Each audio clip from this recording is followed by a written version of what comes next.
What does it look like to be a Christian at work? How can we be healthy and whole people who are better able to contribute? What is our mission in the workplace? Our guest on this episode of the Reintegrate Podcast is Lisa Slayton. Lisa is the founder of Tamim Partners, where she comes alongside leaders and their teams to grow in wholeness and cohesion as they seek to serve their organizations for the common good and for the flourishing of their city and the world. She is also the director of CityGate, a new initiative of the Denver Institute for Faith and Work, which is creating a community of workers, leaders, thinkers, and makers committed to both personal transformation and bringing healing change to their cities through holistic expressions of the gospel. Here's our interview with Lisa Slayton.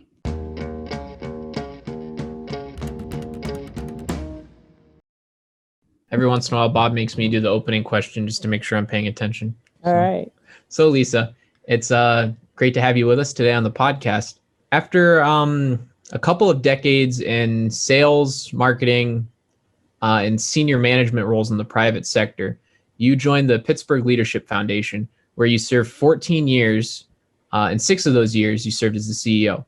Now you've launched Tamim Partners, which is not pronounced Tamim, as I would have guessed. I went on the website and I checked. Tell us about your journey, from where you were to where you are now, leading Tamim, and some of the things you learned along the way. Sure. Thanks. It's great to be here. Thank you, Brandon. Thanks, Bob, for inviting me. I recently entered what sociologists are calling the third of life. So I have a lot of years behind me, hopefully still some good ones left to go. And that's right. I spent the first probably about 16 or 17 years in retail merchandising. So I worked for department store chains in Colorado and outside of Philadelphia. I worked on 7th Avenue in New York in the garment district for several years, and then went to work for a retail entity here in Pittsburgh, a department store that used to be around called Kaufman's back in the day, in the early 90s when we first moved here. And I really, I had mid-level management jobs. I managed teams of people. I had buying offices that I was responsible for. I moved from the merchant side to the financial analyst side for several years. And I learned a lot. Part of the retail merchandising occupation and career, particularly if you're a merchant, is that you have what we call gross margin responsibilities. And so you really learn how to run a business because you're responsible for the bottom line. Your P&L responsibilities is what that really means. It's a very fast-paced, very driven environment. And there were parts of it that I loved and parts of it that I didn't. But I look back on those, 15 or 16 years and know that they served me well in terms of understanding how to run a business, what good leadership looked like and bad leadership looked like. I had plenty of both. And then I stayed home for a few years when my kiddo was little through the late 90s, and right around 2000 decided it was time to go back to work. I had a great, very, very part-time job working for a woman who was an elder in my church who had a small consulting practice. And through a colleague and friend from church, I was introduced to the then president of the Pittsburgh Leadership Foundation, who had this vision to launch a leadership cohort program. I started there in 2005. And the nature of the learning community that he wanted to form was really one that was focused on the common good, or the well-being, the shalom of the city, that was explicitly Christ-centered, and that really built leadership community. And the people that had been coming to him asking for something like this were primarily business leaders, lots of entrepreneurs, business leaders in senior level roles in larger organizations who were desperate to understand how their Christian faith informed the work that they did every day. Now, the faith and work conversation has come a long way in the last 16 or 17 years. But back in those days, there wasn't a whole lot that was being written or talked about in that space. And so John engaged me And I said, all right, well, let's do some homework and find out what we want to do. And I benchmarked programs around the country to see what was going on in the world in this space. And there wasn't anything that kind of hit our bullseye of those three things: cared about the city, explicitly Christ-centered, built leadership community. And the fourth, which shifted over the years, but was this sort of bias for the marketplace, right? A bias for business leaders. So I came back to John after a few months of research and discovery and said, I think we need to build this. And I think I know what it should look like, and I can begin to put it together, and let's pull some smart people together. And so we did, and we built it and developed it. Took about a year of development. And then we launched the first cohort in January of 2007. And there were 12 leaders, and our goal, our kind of target was in that sort of 12 to 15 number per group. We wanted to keep them intentionally small because we wanted rich relational connection and cohesion to form. And when you get much bigger than that, the group dynamics change. And there were a couple of things we learned quickly and fascinatingly, that no one in the churches that these men and women attended was helping them to think about the work they did every day through the lens of their Christian faith, right? So that was a big one.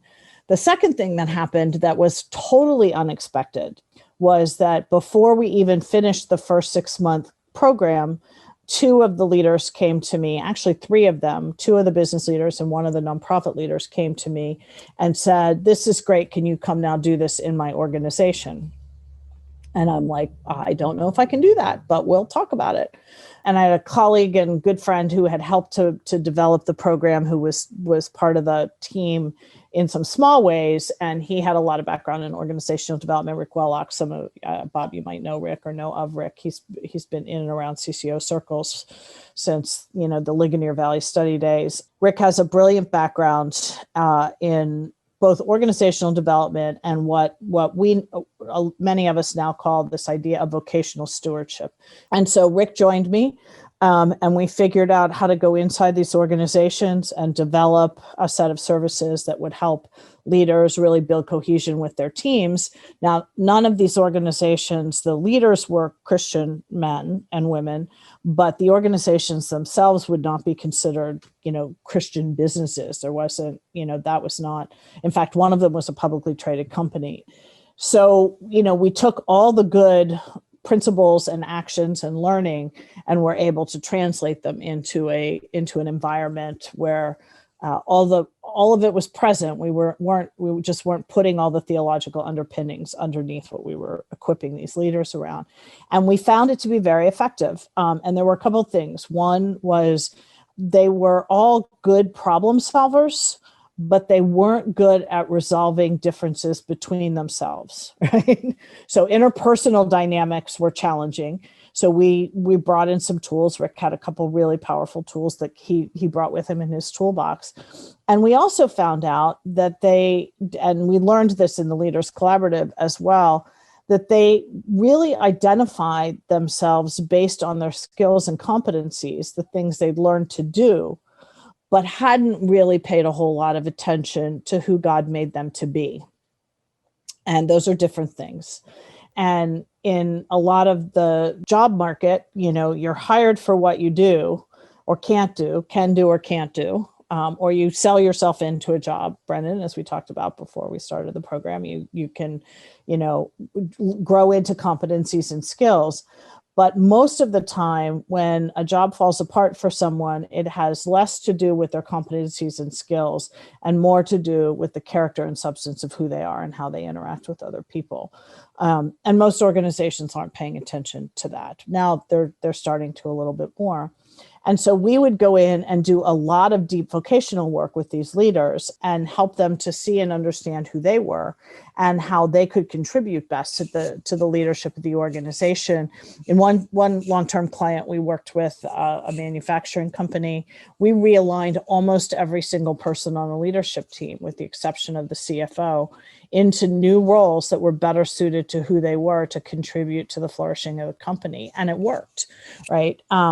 But it takes time and an investment, and lots of companies, aren't willing to do that. I found that doing that work in the Leaders Collaborative and in this organizational practice that we sort of accidentally fell into over the next number of years was a deep passion of mine. And I was kind of leading that part of the organization, and we were delivering the cohorts and delivering these consulting services. And in 2012, the organization went through a shift. The leadership changed. The board made some decisions and asked me to step into the CEO role, which I did.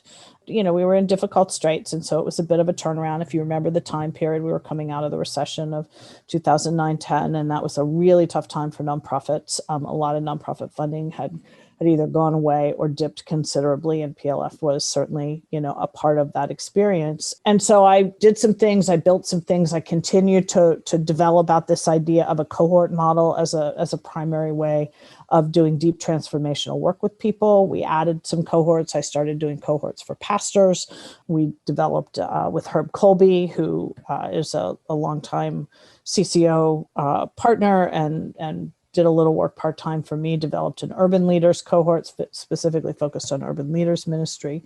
But what I began to realize a few years into my leadership was that most of what I was doing were things that I was good at, in some cases only marginally good at.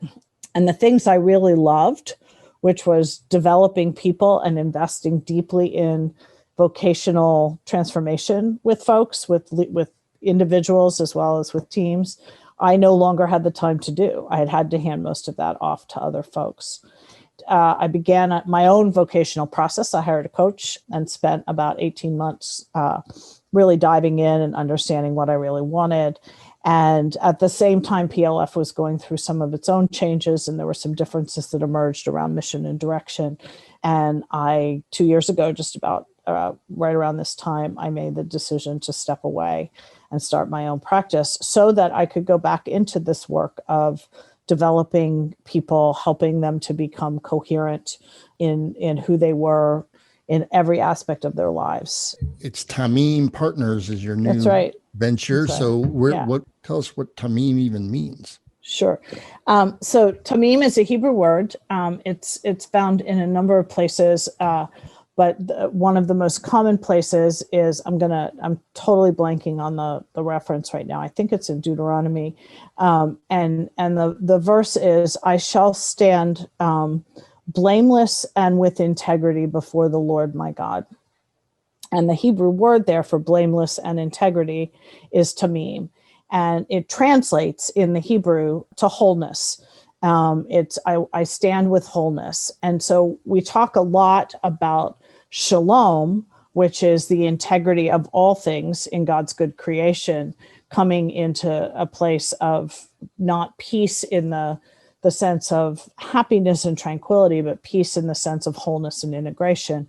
But Tamim is really about the wholeness of the human person. And God calls us forth to that wholeness.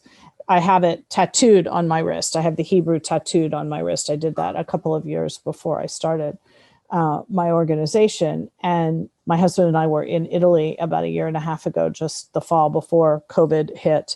And we were out to dinner one night. We had a dining experience in Florence, and there was a young couple there, and they were from Israel.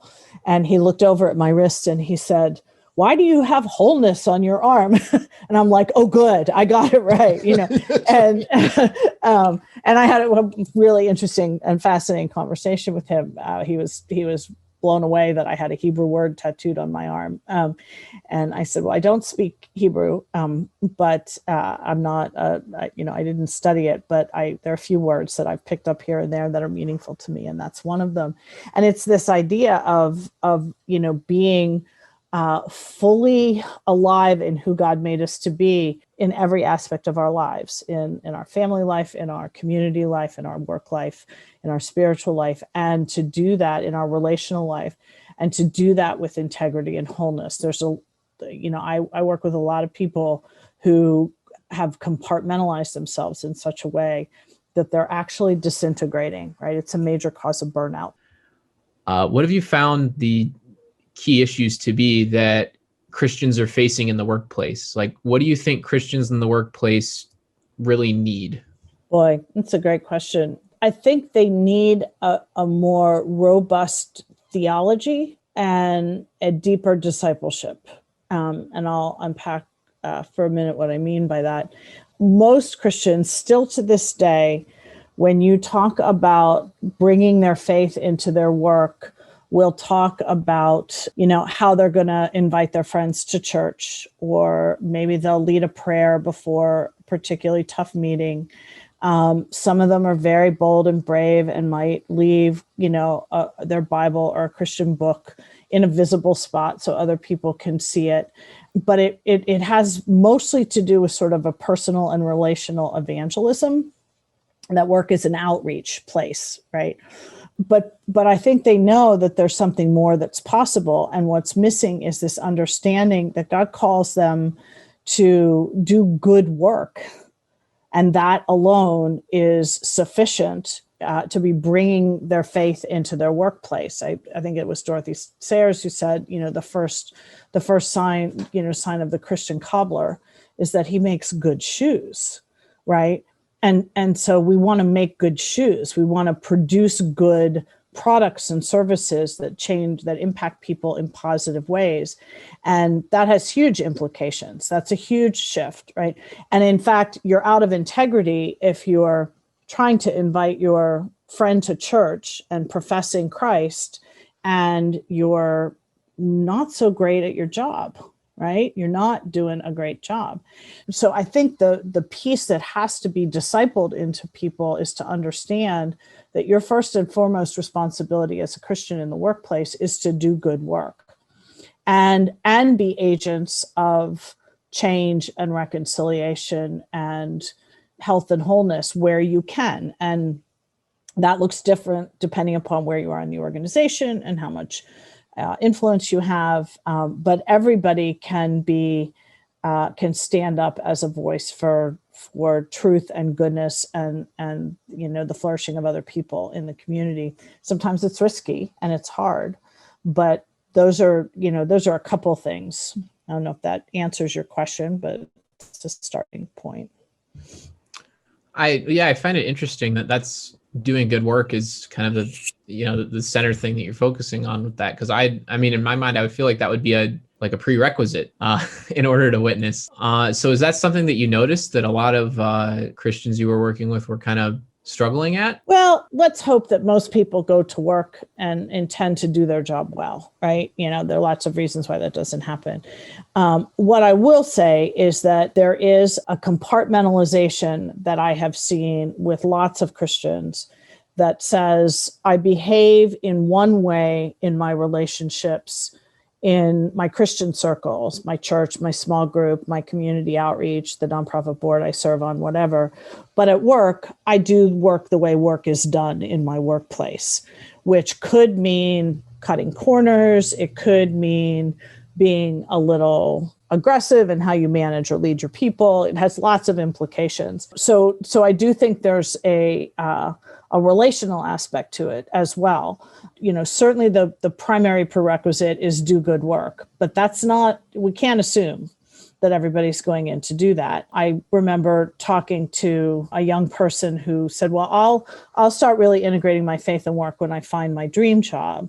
And I'm like, okay, what are you doing now? Well, I'm working at Noodles and Company.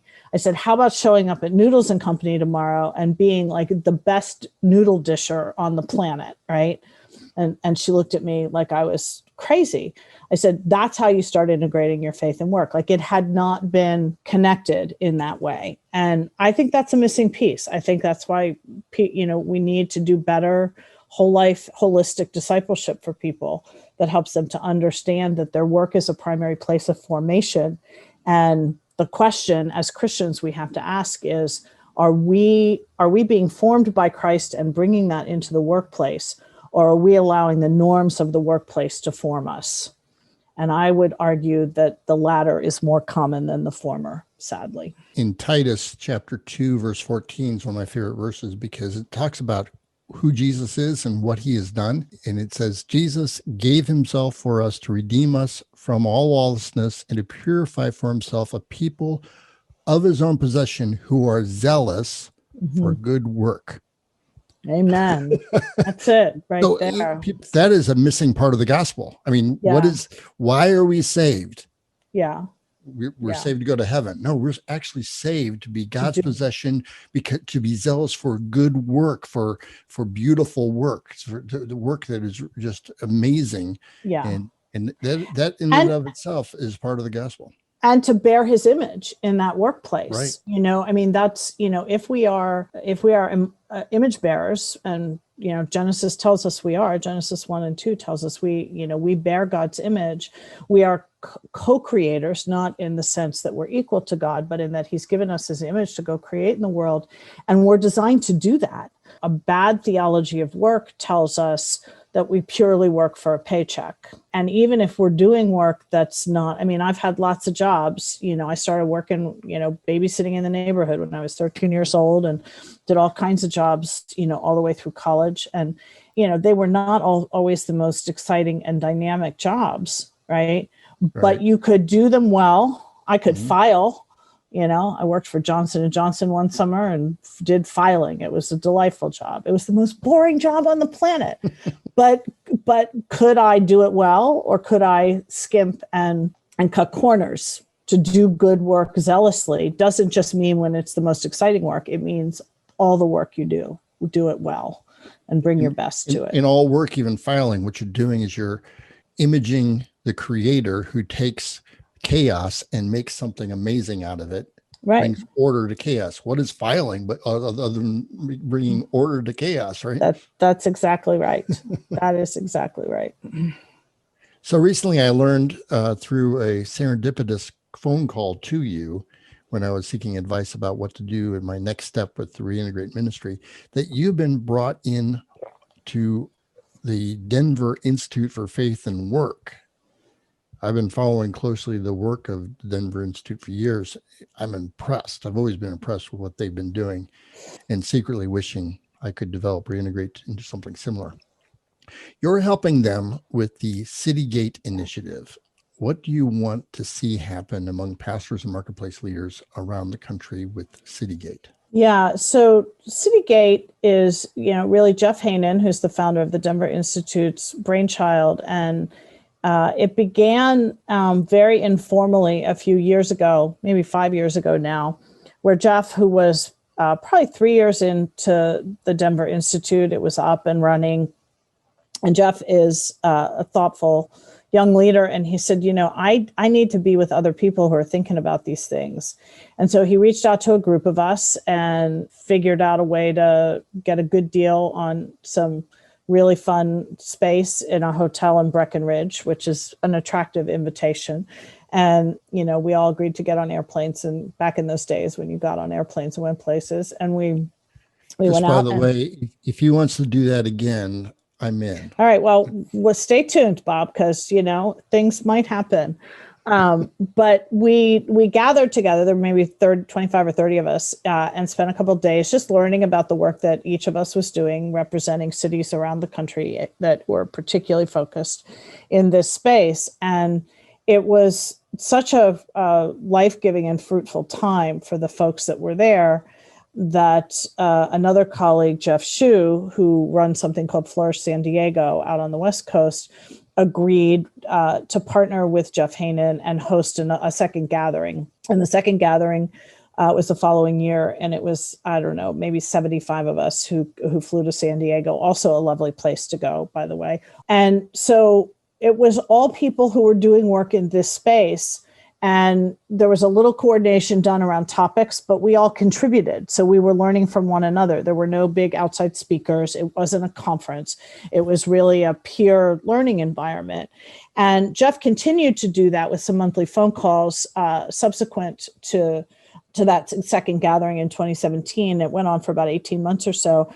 At the same time, he had launched a fellowship program there called the 5280 Fellows. 5280 is the number of feet in a mile, and Denver is the Mile High City, just so you know where that name came from. And it was a 9-month fellowship program designed for emerging leaders, late 20s to early 40s, kind of sweet spot in that early to mid 30s range, folks who had been at their job for a while. And he brought in a guy named Brian Gray, who is a seminary professor and pastor, to help him develop it. And they built out this fellowship that is very robust in terms of its formational process, starting with this personal formation and vocational work, helping people to develop a formation plan and build in some spiritual practices and a rule of life, and then move into engaging their cities and understanding how their work can be a force for good in their certainly in their workplace, but also in their city. And each participant delivers at the end of the 9 months what they call a professional development project, a thing they're going to do to make a difference. And some of those projects have yielded some amazing fruit and results. And so Jeff came to me about a year ago, a little over a year ago now, and said, we've had requests from other cities to bring our fellowship program, people who don't want to start from scratch. They spent a year and a half in development of the fellowship. And I still think we're missing this opportunity to gather regularly with fellow leaders who are doing work in this space. There are nonprofits, faith and work institutes, other kinds of city-based organizations. There are churches that have robust faith and work ministries within the walls of their church. And so how do we continue to cultivate sort of a peer learning community out of that? And he came to me and, knows that I care about this, that I had lots of relationships in this space, was involved in some other national events in the faith and work space and have been kind of navigating it. And I said to him, look, I will help you. Let's talk about what that looks like. And I'm happy to join and help you think about both of those things. And if we're going to expand the fellowship, it needs to be under the umbrella of an initiative that's not Denver specific, right? So we kind of reconstituted CityGate to house these two things, this peer learning community of leaders and the expansion of the fellowship. They have launched it in one other city in Indianapolis. The Circle City Fellowship is there, and it's in its second year.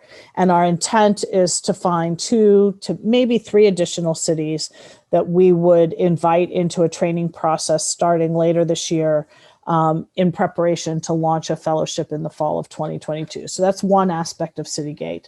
And I'm going to be doing some of that, but really I'm going to be starting to gather, city leaders from around the country who want to learn together about and deepen and strengthen what they're doing.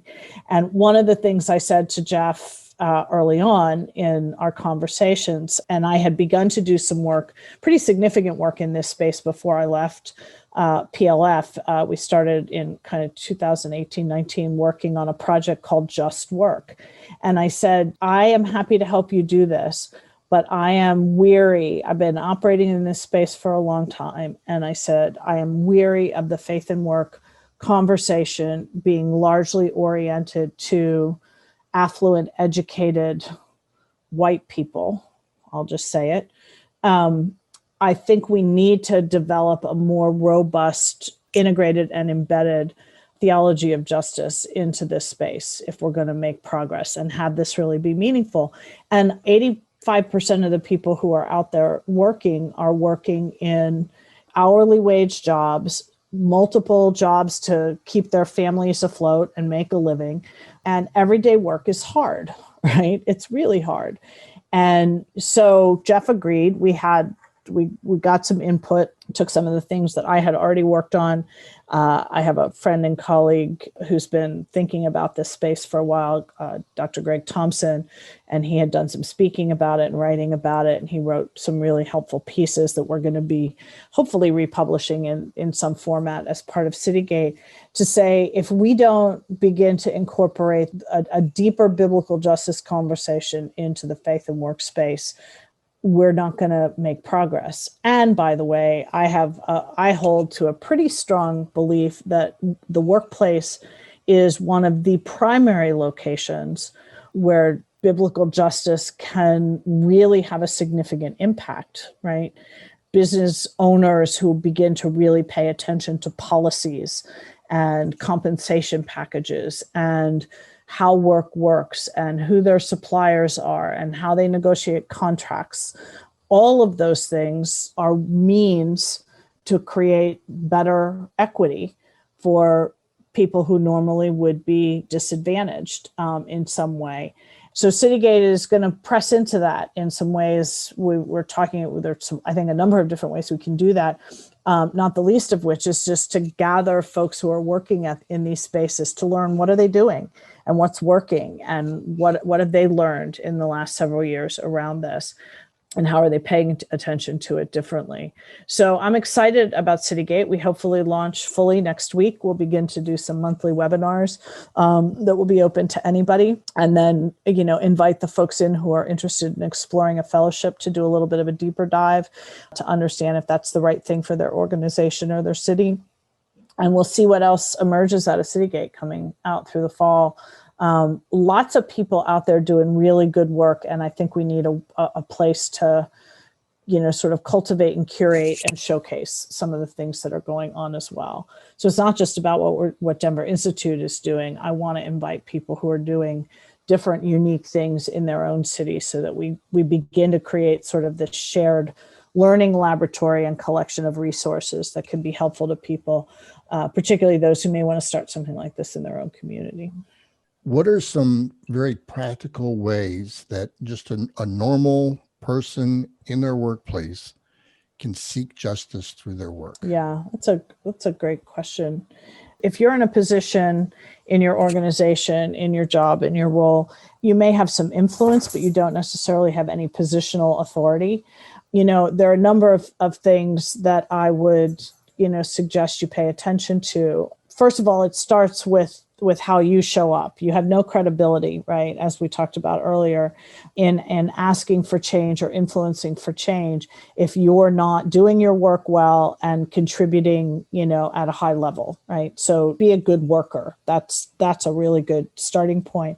But then from there, as you observe things and see things that aren't equitable in some way, for a particular person or group of people in your workplace, you can begin to pay attention to those things, to make note of them, to speak up about them when you have an opportunity.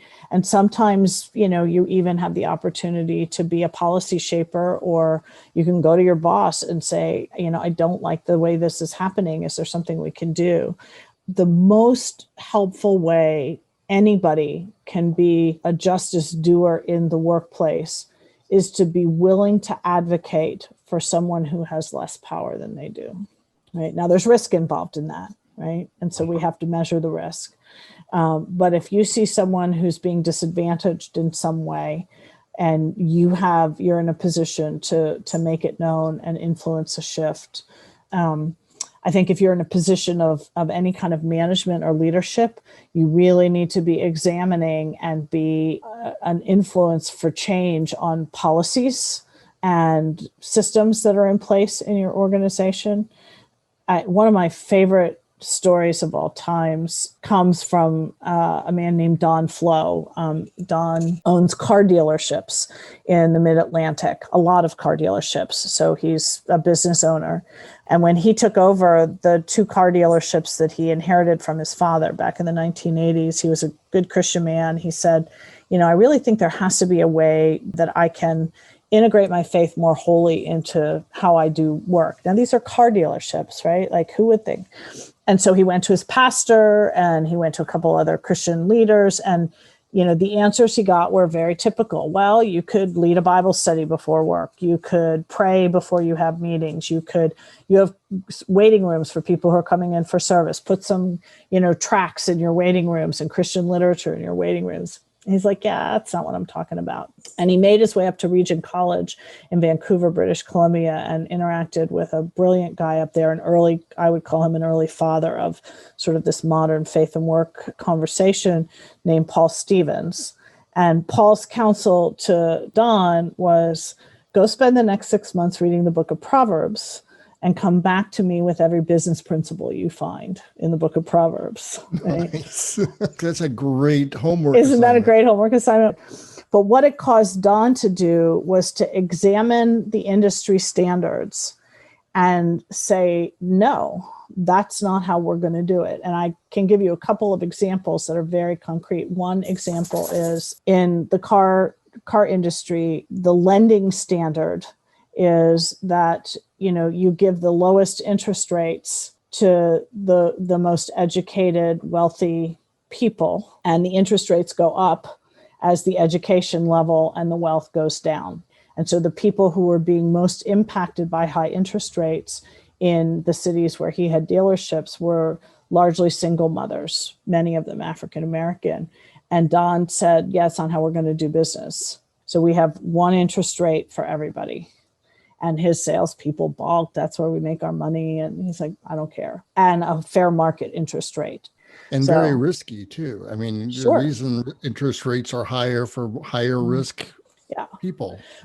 And I think, I'm sure he took some losses over the years, but I don't want to speak for Don. I certainly don't, look at the books in his organization. But I also think in general, when people feel like they've been treated fairly and equitably, they're going to respond accordingly, right? All right. Well, thanks for coming on. I really appreciate it. This has been helpful in a lot of ways. It's fun to do, fun to talk to you guys. Nice to meet you, Brendan. Nice to meet you as well, Lisa. It was great having you on the show. Did I miss anything, Brendan, that I should have talked about? It's good. It's stuff that gets drilled into me a lot from Bob anyway. So yeah, just hearing it from a different voice. Yeah. Yeah. Thanks for joining us for this episode of the Reintegrate Podcast. Be sure to check us out on the web at re-integrate.org. Don't forget the dash. And find all sorts of articles on different vocations, different issues that you might be interested in, more connections to the podcast, as well as other resources, including the Reintegrate Your Vocation with God's Mission Bible Study. That's re-integrate.org.